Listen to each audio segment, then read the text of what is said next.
National academy of science ನಡೆಸಿದ ಅಧ್ಯಯನದಲ್ಲಿ ಇನ್ನೊಂದು ಆತಂಕಕಾರಿ ವಿಚಾರವೂ ಬಯಲಾಗಿದೆ. ಅದೇನೆಂದರೆ ಬರೀ ಪ್ಲಾಸ್ಟಿಕ್ ಬಾಟಲಿ ನೀರಿನಿಂದ ಮಾತ್ರವಲ್ಲ, ಪ್ಲಾಸ್ಟಿಕ್ ಡಬ್ಬದಲ್ಲಿಟ್ಟಿರುವ ಆಹಾರ ತಿನಿಸುಗಳಿಂದಲೂ ಇದೇ ರೀತಿಯ ಅತಿ ಸೂಕ್ಷ್ಮ ಪ್ಲಾಸ್ಟಿಕ್ ಕಣಗಳು ದೇಹದೊಳಗೆ ಸೇರುತ್ತಿವೆ ಗೊತ್ತಾ?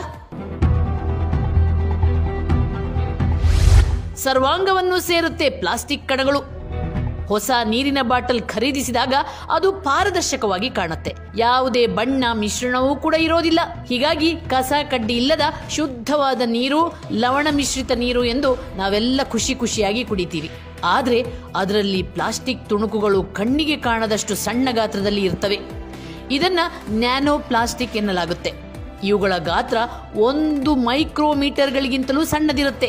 ಇದನ್ನು ಇನ್ನೂ ಈಸಿಯಾಗಿ ವಿವರಿಸಬೇಕಂದ್ರೆ ನಮ್ಮ ಒಂದು ತಲೆ ಕೂದಲಿಗಿಂತಲೂ 17 ಪಟ್ಟು ಕಡಿಮೆ ಗಾತ್ರದಲ್ಲಿ ಇರುತ್ತದೆ. ಹಾಗಾಗಿ ಇವು ನಮ್ಮ ಬರಿಗಣ್ಣಿಗೆ ಕಾಣಿಸೋದೇ ಇಲ್ಲ. ಇವೇನಿದ್ರೂ ಮೈಕ್ರೋಸ್ಕೋಪ್ಗಳಲ್ಲಿ ಮಾತ್ರ ಕಾಣಸಿಗ್ತವೆ. ಪ್ಲಾಸ್ಟಿಕ್ ಬಾಟಲಿ ನೀರಲ್ಲಿ ಪಾಲಿಥಿಲೀನ್, ಟೆರಾಫ್ಥಲೇಟ್ ಹಾಗೂ ನೀರನ್ನು ಶುದ್ಧೀಕರಿಸಲು ಫಿಲ್ಟರ್ಗಳಲ್ಲಿ ಹೆಚ್ಚಾಗಿ ಬಳಸುವ ಪಾಲಿಮೈಡ್ ಕೂಡ ಪತ್ತೆಯಾಗಿವೆ.